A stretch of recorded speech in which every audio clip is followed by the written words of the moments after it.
All right, welcome back.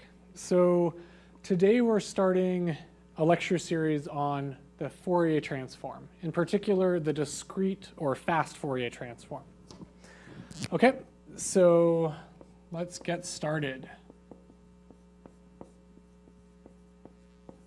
Fourier transform.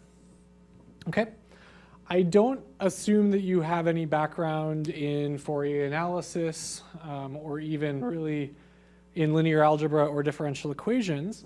This certainly would help to study Fourier analysis, but really all that we need is calculus. Okay, so we're only going to introduce this assuming that you know calculus, and we're going to kind of derive the important and interesting features of the Fourier transform. Okay, good. And in particular, we're really going to be talking about the discrete Fourier transform. Okay, so the kind of regular Fourier transform you're used to hearing about is defined on kind of continuous functions. But here we're going to be talking about data. Okay.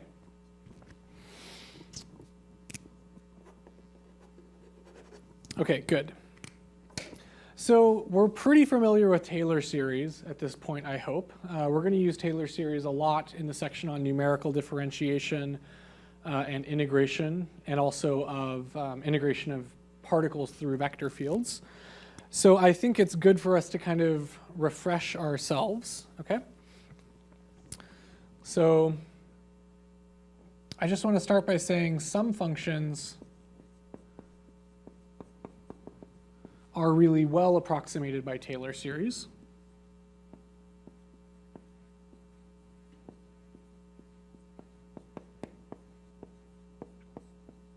Okay. If you don't remember what the Taylor series is, please remind yourself, do some examples. It's very, very important. So maybe I'll just do kind of one quick example just on the side, right? So if I have some function f, let's say that I know my function f about some nominal value, and I also know all of its derivatives. So I know f at x naught, and let's just call this f at some point x, and all of its derivatives. So its derivatives being df dx evaluated at x, d squared f dx squared evaluated at x, and so on. Okay. Then what we can do is we can approximate f evaluated at nearby points to x. So even if we only know this information, right, like my boss emails me f evaluated at x and the derivatives. I don't know what f is. I don't know anything about it except these quantities. Then what the Taylor series allows me to do, or Taylor expansion,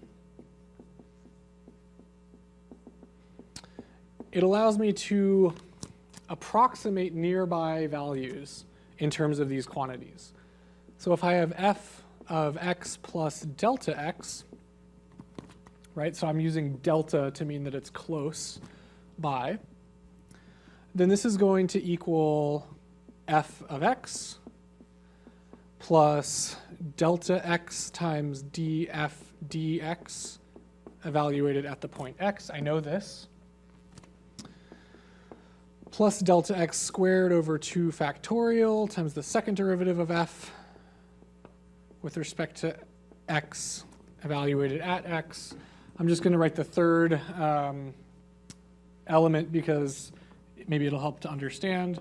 Delta x cubed over 3 factorial d squared f, sorry, d cubed f, dx cubed evaluated at x, plus dot, dot, dot, higher order terms.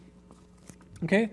So this is now written in terms of quantities I know. I know f, df, d squared, d cubed f, all evaluated at the point x. And this gives me an approximation to f at a nearby point, x plus delta x. Okay? So please refresh yourself on this Taylor expansion. It's very, very, very important for almost everything we're doing from here on in. Try it out on some examples, right? See if, so assume x equals 0. That's the base point that we're expanding about. And f of x equals sine x. Right? Try to compute the Taylor expansion for sine x about the point 0. Okay, so that was just an aside. The point I really wanted to make is that some functions, okay, so some functions are well approximated by Taylor series, right? That's what we just wrote here. And I'm going to give you an example. So if my function f of x equals, say, x to the fourth minus x squared, excuse me, this looks like this kind of two-hill thing here. So here's x, here's f. Let's say that this point is 0. So it's kind of symmetric about 0. Then what the Taylor series does, and in the section on numerical differentiation, you can find, I think there will be some codes that essentially illustrate what the different Taylor expansion approximations look like. So if you really are not feeling comfortable with Taylor expansions, you can kind of look for that, that material. Okay, so if we expand this about x equals 0, then our first order Taylor expansion just looks like a line with slope 0. Right? That's just the term we saw, df dx evaluated at 0. It's just a line with slope 0. This is the kind of p equals 1, the first order polynomial. Going back here to the left board, I call these polynomials because I get a polynomial in delta x. Okay?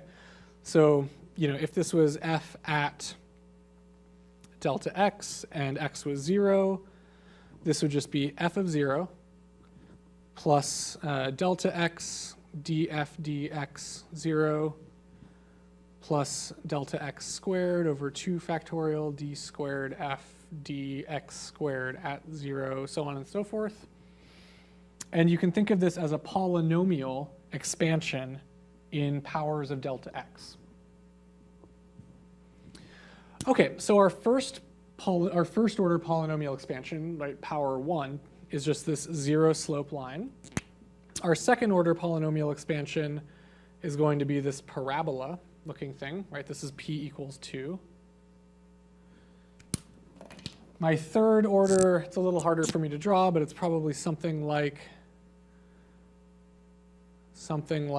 this. P equals 3. But by the time we get our fourth order Taylor series approximation, we actually exactly represent our function. Because it, in fact, is exactly represented by a polynomial. Okay, so some functions are well approximated by Taylor series, but some are not. Okay. So I would say this as some functions are ill-suited for Taylor expansion. Ill-suited or just bad for Taylor expansion.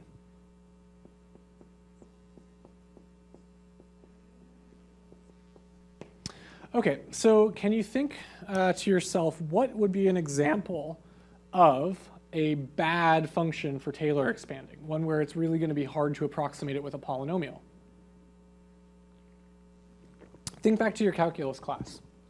What are some functions we've seen that are not well approximated by polynomials? Well, one really good example is a sine wave. Okay, so a sine wave needs an infinite polynomial expansion to be represented accurately. So let's try f of x equals sine x. Okay, here I'm going to have something similar. Maybe this is 0.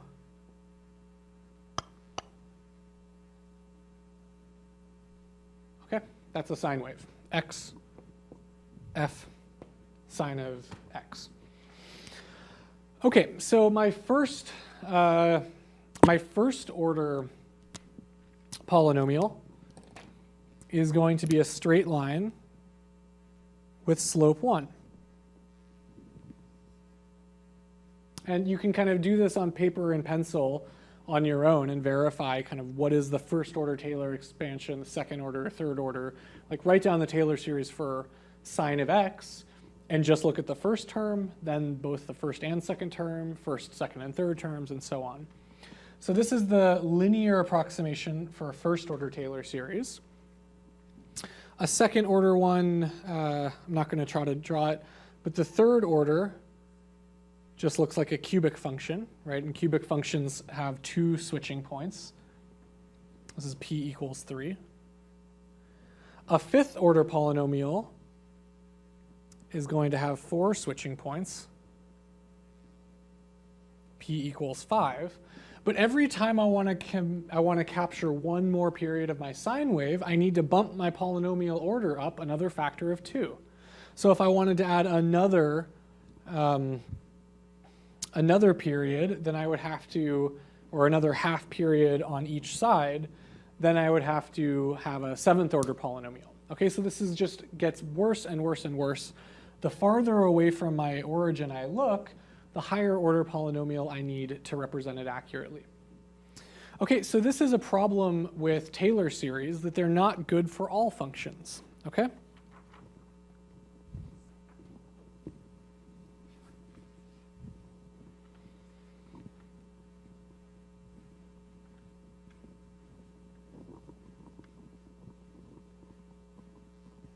Okay.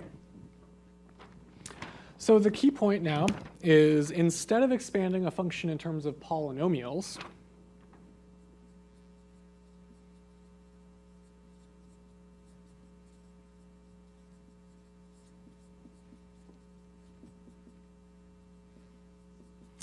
okay, in terms of polynomials, which is what we do in the case of Taylor expansion,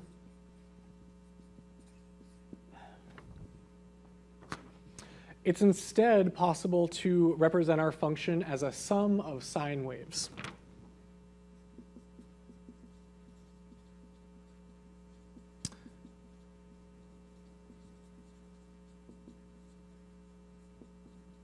Okay, so we're representing our function as a sum of sine waves.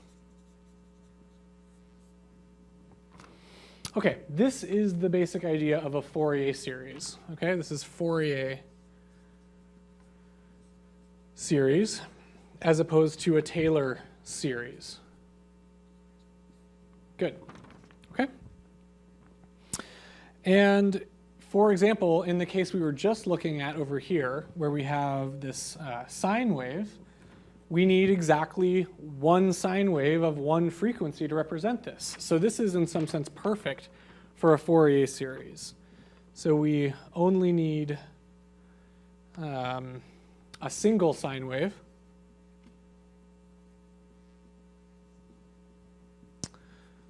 For example, 2. And in some sense, this is an example that we cooked up to be particularly easy to represent with Fourier series. But it is still true that there's a whole category of functions that are good for Taylor series and an entirely different category of functions which are good for Fourier series. Okay, good. Great. So now we're going to talk about this theory of expanding functions in terms of sine times some frequency.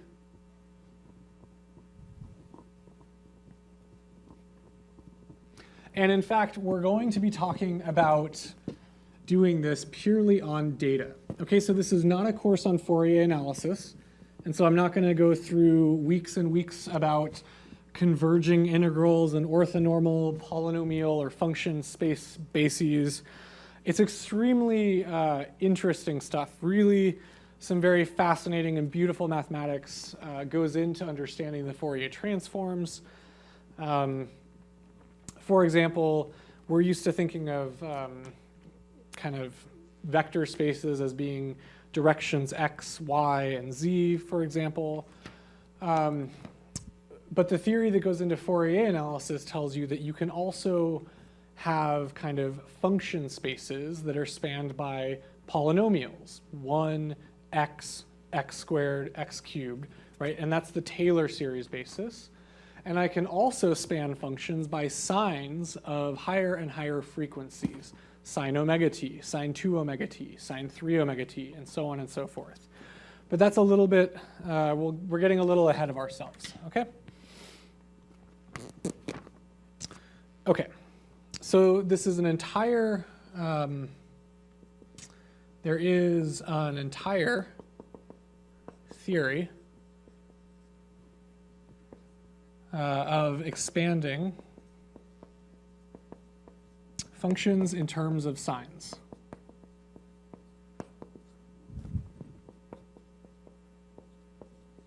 And I'm going to say sine of k omega x, and this is called Fourier analysis.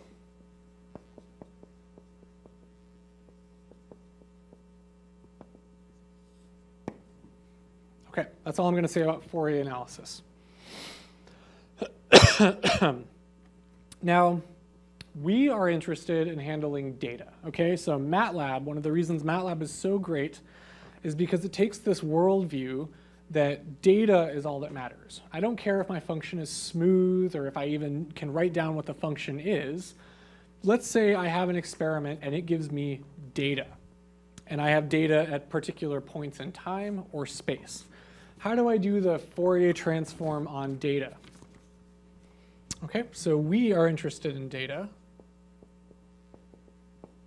And the great thing about data is that it actually requires significantly less kind of hardcore mathematical theory. Okay, so there's some beautiful theory underlying this, but doing Fourier transforms on data is not so complicated. So we're interested in extracting frequencies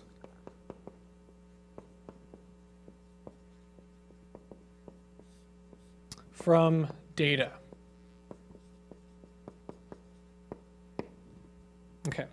Now I'm going to give you an example of what this data looks like, and then I'm going to tell you what the Fourier transform is. Okay, so I'm just going to draw a picture of my data.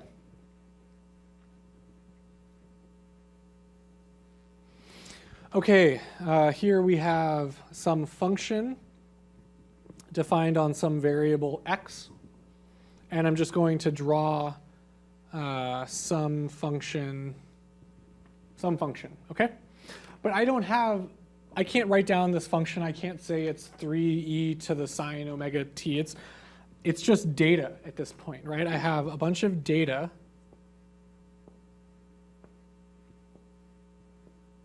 defined at points x0, x1, ... all the way up to x big N minus 1. Okay, so if you count this, this is a total of big N data points.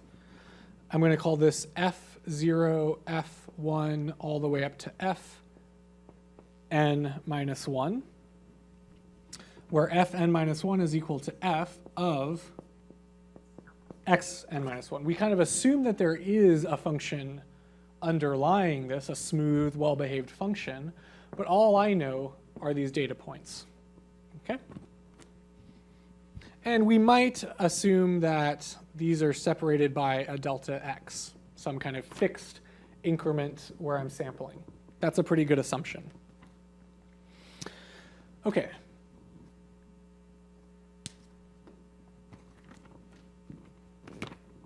So the whole goal here is to take a set of numbers, right, my f0, f1, f2, ... is to take my set of numbers f0, f1, dot, dot, dot, fn minus 1. Right? It's just a bunch of numbers that I've collected from an experiment.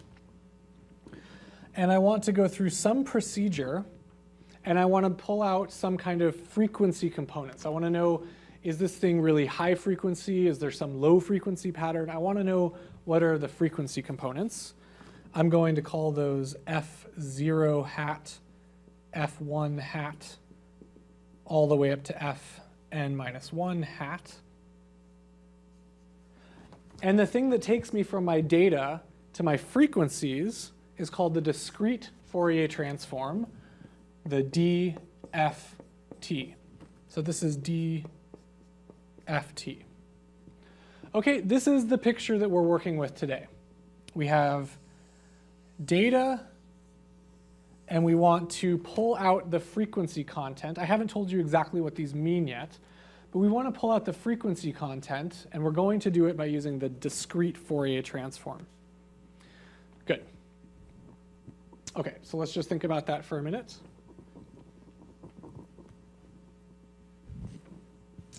And again, before I kind of tell you exactly what those frequencies mean, I'm going to write up the formula that we use to obtain them.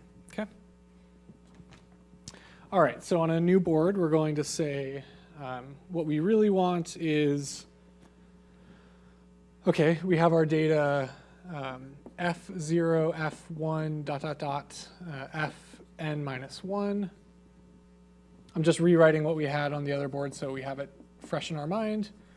And we're going to get f0 hat, f1 hat, dot, dot, dot, fn minus 1 hat. Okay, so this is my data.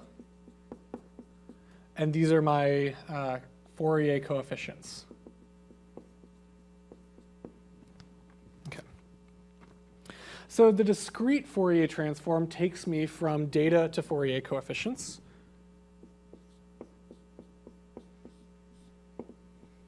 DFT. And it's just a formula. This is the discrete version of the continuous Fourier transform, for those of you who are familiar with this. We have fk hat is equal to the sum from little n equals 0 to big N minus 1 of my nth data point, f sub n, times e to the minus 2 pi I k little n divided by big N. Okay, now this takes a little bit of parsing, so I'm going to tell you kind of what all of this means. But this is the discrete Fourier transform.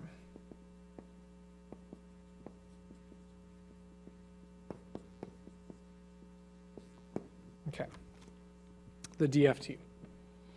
So I have data, and it gives me some kind of frequency coefficients. Okay, I'll tell you what these mean, but this is the formula to get them. So it only depends on data and this quantity which I can compute, right? K, I know K. Little n varies from 0 to big N minus 1. And big N is the number of samples I've collected. So let's get our heads around what this e to the 2 pi I stuff really means, okay? So there's a formula called, I think it's called Euler's formula. Maybe I'll do this in a different color. So recall that e to the I theta, right? I is a complex number, the square root of -1. E to the square root of -1 times theta is equal to cosine of theta plus I times sine of theta. This is a very, very useful formula called Euler's formula. Okay, and the way I think about these complex numbers is the following. So e to the I theta is a coordinate in the complex plane on the complex unit circle. So you can verify to yourself that if I take the magnitude of the real part squared plus the magnitude of the imaginary part squared, that's cos squared plus sine squared, that always equals 1. So all of these points have unit length 1 in the complex plane, and the angle is given by theta. Right? This is theta. So my real part is cos theta, and my imaginary part is sine theta. Okay? So that's exactly what this formula is saying. These define a complex number with coordinates cos theta in the real direction, sine theta in the imaginary direction. And so if I look at this quantity 2 pi I times this number, 2 pi is a full revolution of the circle. Okay? So 2 pi I times, let's say, kn over big N. This number kn over big N tells me what fraction of the circle I've gone around. Okay, that's what this geometrically means. These are complex numbers, and e to a complex number is a position on the unit circle. Okay? But you see that these now are frequencies, right? E to the 2 pi I times this is really cosine of 2 pi times that frequency plus I sine of that frequency. So what I like to say is that 2 pi kn over big N is a frequency. Okay, it's some frequency that my signal is oscillating at. And these are the coefficients for that frequency. So I'm taking my original data. And I'm breaking it up into a sum of sine waves of different frequencies. And these f hats are the magnitudes of each of those sine waves. So it's f naught hat times sine of my first frequency plus f1 hat times sine of my second frequency, and so on and so forth. Okay? Good. So I think I'll just give you kind of a sketch of how I see this, even though it's maybe not the most 100% accurate thing. So take this with a grain of salt. Sorry, first I should just write up what is the inverse Fourier transform. So this is what I use. F hats are constructed. Okay, so we go from data to frequency content, and then we can use the f hats to construct f by the inverse DFT. So I DFT. This is not a product that Apple has come out with. This is not the Apple trademarked DFT. This is just the inverse DFT.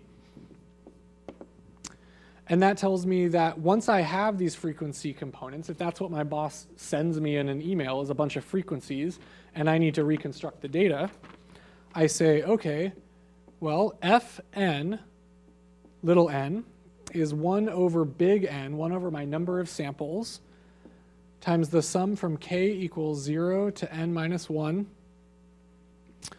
of fk hat, e to the positive 2 pi I, kn over big N. Okay, so this is the discrete Fourier transform, and this is the inverse discrete Fourier transform. Okay, so it's not so bad. I mean, there's a lot of theory that goes underneath why these are important quantities to look at, but it's really nothing terribly profound at this point. It's just a nice formula that's pretty easy to compute. So the picture I like to think of, and this again is not the complete story, but this is a nice cartoon for your to think about, is that I have some function f on a domain x. This is going to be the exact same function we drew on the right side of the board, basically. Right, we have some function, and let's see, how many data points do I want to have here? I kind of want 4 here, so 1, 2, 3, 4. Okay, I'm going to say that this occupies a length of L in physical space. This is kind of from 0 to big L. This is my length. I'm just trying to give this some physical units because really this is a fantastic engineering tool and I don't want it to look like it's all math, okay? So what we're saying is that I can write this function as the sum of a bunch of higher frequency sine waves, okay? So f is equal to some zero frequency sine wave, like whatever the distance, whatever the kind of mean of this quantity is just some zero frequency sine wave. So this is mean k equals 0. So here, this is the k equals 0 coefficient. Okay, so that's f naught hat times this plus f1 hat times some big sine wave, right? Some sine of period pi L. So this is k equals 1, sine pi L x, rather pi x over L. So I add the second coefficient times this thing. This is the second coefficient when k is 1, plus f2 hat times the next higher frequency sine wave, which looks like this, right? This is k equals 2, and so on and so forth. And I can add up higher and higher and higher frequency sines, and then I exactly reconstruct this data. And so what this is telling me is how my data is broken up into how big is the mean versus all of these different frequency contributions, okay? And one of the main applications of this is in audio, right? So let's say I have a microphone and I'm sampling some audio signal. I might want to know if it's in C sharp or D flat, and I would know what the note is by what is the magnitude of each frequency component. A really cool example, I think someone should build an iPhone app for this, but to my knowledge no one has. I don't see why you couldn't diagnose the engine problems in a car by taking your cell phone, plopping it on the hood of your running car, and have it listen to the sound that your car is making. And based on the different frequency weights, the kind of energy in each of these frequency bands, you could tell if your Ford truck from 2002 is running how it's supposed to, or if there's some problem. Just kind of a cool idea to throw out there. Okay, good. So we told you what the discrete Fourier transform is. I told you how we get it from the data, and I've drawn the kind of crude cartoon of what it means to me. Whatever that means, it means something to me. Excuse me. So now the final step is how do I actually compute this thing in practice? Okay, I think I don't need any of this anymore. So how do I actually compute this in practice? Because doing a bunch of summations seems kind of tedious. So I'll write down the answer, and then we can kind of convince ourselves that this is true. Okay, so first of all, I'm going to let omega n equals e to the minus 2 pi I over n. Okay, remember, e to the 2 pi I is a full revolution on the complex circle. I'm just going to draw this out one more time. So e to the 2 pi I means I've gone all the way around the circle and I'm here.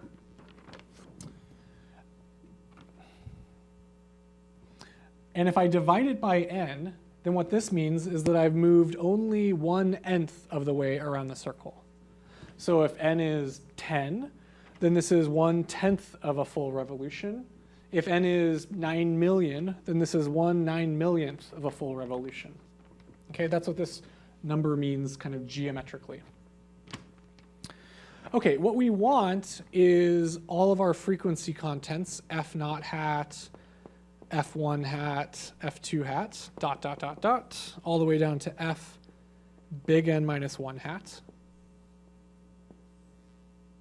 We want this. I'm going to say this is the Fourier coefficients. Fourier coefficients. And this is our output. This is what we want from our numerical method. And this is going to equal some big matrix, hopefully, times my data, f0, f1, f2, dot, dot, dot, to f n minus 1. Okay, so this is my data in. Okay, so if I can find some big matrix that takes me from my data points to my frequency weights, that would be great, because matrix multiplication by a vector is pretty cheap. Okay, pretty easy to do.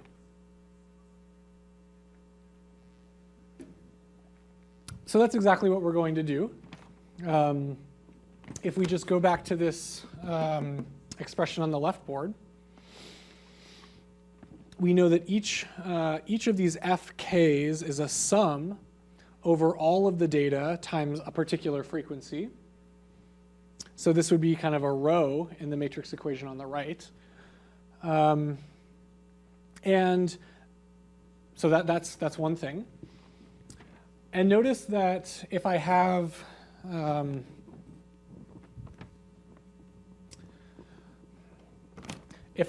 omega n squared, that equals e to the minus 2 pi I times 2 over n. And omega n to the third power is times 3 over n, and so on and so forth. So I can add up, if I want the kth row, if I want the kth Fourier coefficient, then I'm going to add up my data times various higher powers of this fundamental frequency. And it looks like this. So you can kind of check. This is not too difficult to check that what I'm going to write down is exactly equal to the DFT summation. So I get 1, 1, 1, dot, dot, dot, 1. 1 omega n squared, dot, dot, dot, omega n to the n minus 1. 1 omega n squared, omega n to the fourth, dot, dot, dot, omega n to the 2 n minus 1.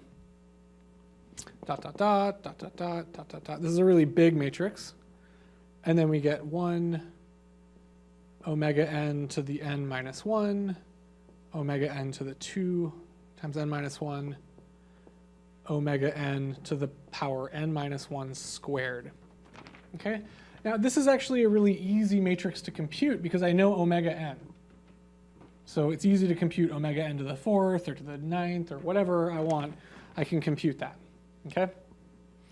This is a big matrix F, capital F, and this is what's called the discrete Fourier transform matrix. I literally multiply my data by a matrix, and it tells me how much of that signal is given by each frequency sine wave. Omega, 2 omega, 3 omega, and so on. Okay? Incidentally, this is called a Vandermonde matrix. You may have heard of Vandermonde matrices in the section on curve fitting. You may not. Okay? But this is the discrete Fourier transform. Pretty simple to show that this is equivalent to our summation on the left board here. And there's an equivalent matrix that takes me from my frequencies back to my data. It's called the inverse Fourier transform matrix, and it's not a lot more complicated. Okay, so that's nice. And again, these F coefficients tell me how much of my signal is given by each of these different frequency bands. Okay, good. So how expensive is it to take data and to compute the Fourier coefficients. Right? We've boiled it down so that it's just matrix multiplication by f, our big matrix. So how expensive is it? How does this scale with larger and larger signals? Okay, how expensive?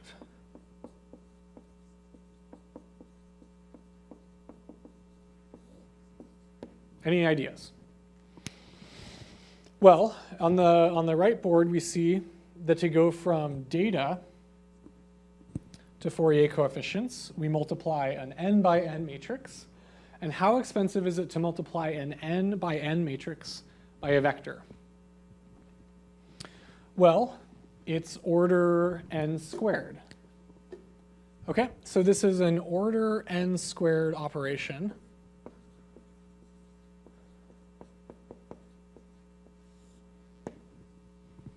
Okay, I'm going to tell you about an algorithm tomorrow or in the next lecture called the fast Fourier transform. Now, this is probably the most important algorithm of the last 50 or 100 years. The fast Fourier transform brings the operation down to order n times log of n, which is much faster. I'll tell you a lot more about the fast Fourier transform next lecture. But whenever someone says, I'm computing the discrete Fourier transform, what they really mean almost always is that they're doing the fast Fourier transform. So they give you the exact same answer, but this one does it much more quickly. Okay, so FFT and DFT have become completely synonymous because this is such an important algorithm. Okay, great. So now what I want to do is go to MATLAB for a moment. And I want to think about a very simple kind of toy problem where we can play around with the FFT a little bit. Okay? So here what I'm going to do is I'm going to clear all of my memory. And I'm going to create a simple signal with two frequencies. Right, this is called the sum of sines example because I'm going to add two sine waves. I'm going to make a really small dt, 0.001, t equals 0 to dt to 1. And then I'm going to say that my data vector x is equal to sine of 2 pi times 50 times t plus sine of 2 pi times 120 times t. So I have omega 1 equals 50 hertz, and omega 2 equals 120 hertz. So in my examples on the board, I said that we were talking about some function f over a spatial variable x. Here I'm talking about a variable x over some time t. You can take a Fourier transform of any data, no matter what it means. In this case, I'm talking about an audio signal, for example. X is the amplitude at some time t, or the voltage coming out of a microphone. So the first thing I'm going to do is I'm just going to plot this. I'm just going to plot this signal. Save this as test FFT1. Okay, and this is what my data looks like. It's kind of noisy. It's not so bad. I think it's actually my MATLAB rendering. Right, this is what my data looks like. It looks pretty clearly like there's the sum of two sine waves, maybe. Okay, that's my data. Excuse me. And now what I'm going to do is I'm going to compute the frequency breakdown in the signal. So I'm going to say, okay, n is equal to the length of t. That should be n is 1001. Okay, I'm going to take the FFT of my signal x with respect. Sorry, I'm taking the FFT of my signal x and I'm telling the FFT command that there's n samples. remember, FFT is a fast, discrete Fourier transform. Okay, and what it's going to give me out are a bunch of complex numbers. Remember, this is all e to the I, 2 pi, whatever. And so this is going to spit out complex numbers. But what I'm really interested in is the magnitude of the complex numbers for each frequency. This is called the power spectral density. And it tells me how much power is in each frequency in my original data. So I say my power spectral density is equal to y times the conjugate transpose of y divided by n. So I have to scale it by my number of samples. This is my power spectrum, which tells me how much power is in each frequency. And I'm taking y times y transpose because that gives me that gives me exactly the square of the length of y. Okay, so this is the square of the magnitude of that complex number. And then I have to kind of tell what my frequencies mean. I have to create a vector of frequencies. Freq equals 1 divided by dt times n times 0 to my number of samples. This creates the x-axis of freaks in hertz. L equals 1 to floor n over 2. I'm only going to plot the first half of freaks. And then I'm going to plot my frequencies versus my power spectral density. Okay, I'm just labeling it power spectrum. X label is frequency in hertz. And what should I call the Y label? The Y label is just the power. So bigger Y, more power. Okay, so on the left, this is our original data signal. And on the right, we see this is the power spectrum. So this tells me how much power exists in each of these frequencies.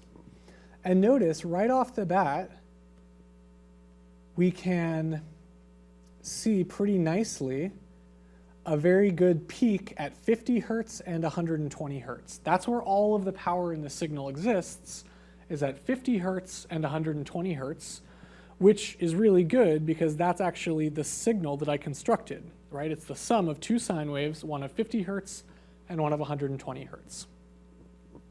Okay, so we're going to think a lot more about this over the next couple of lectures. We're going to use this for some great examples in image compression and audio compression and filtering. And we're going to keep building up an intuition for what this discrete Fourier transform really is and what it's useful for. But probably the most interesting thing for us to do is just really get comfortable with using it. Okay, let's take an engineering perspective on the discrete Fourier transform and just kind of explore all of the cool things you can do with it. Okay, that's all for now. I'll see you in the next lecture.